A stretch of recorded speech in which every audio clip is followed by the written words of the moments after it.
Hello everyone and welcome to Shekhawat learning point.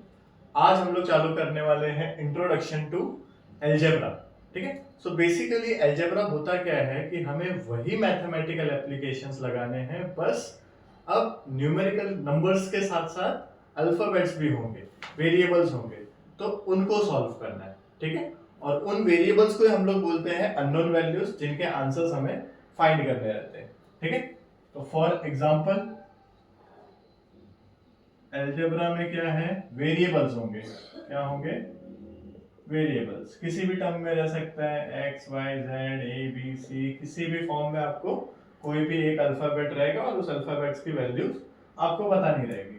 ठीक है, अभी मान लो मैं एग्जांपल ले लेता हूं कि अगर x plus 5 is equals to 15 है और आपको बोला find the value of x।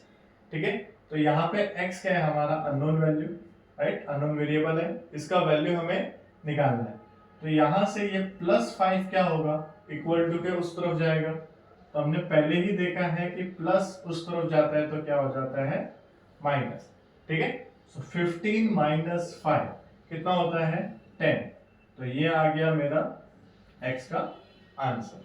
ठीक है, और एक और चीज, यहाँ पे बच्चे क्या करते हैं, x प्लस 5 5x लिख देते हैं, तो ये क्या है, गलत है। बिकॉज हमने पहले ही देखा है कि एडिशन सब्ट्रैक्शन किसका होता है, ओनली फॉर लाइक टर्म्स। ठीक है, ये x और 5 जो है वो लाइक टर्म्स नहीं है, एक नंबर है और एक वेरिएबल है, इसके लिए इन दोनों को ऐड आपस में नहीं कर सकते। ठीक है, समझ में आया?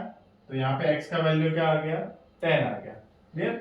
वैसे ही अगर मैं सब्ट्रैक्शन में ले लेता हूँ कि x minus 3 is equals to 7 है, तो यहाँ पे भी वही रूल है। ठीक है, माइनस 3 उस तरफ जाएगा इक्वल टू के, बिकॉज हमें x की वैल्यू निकालनी है। तो माइनस 3 अगर उधर गया तो क्या हो गया, प्लस 3। 7 प्लस 3 कितना होता है, 10।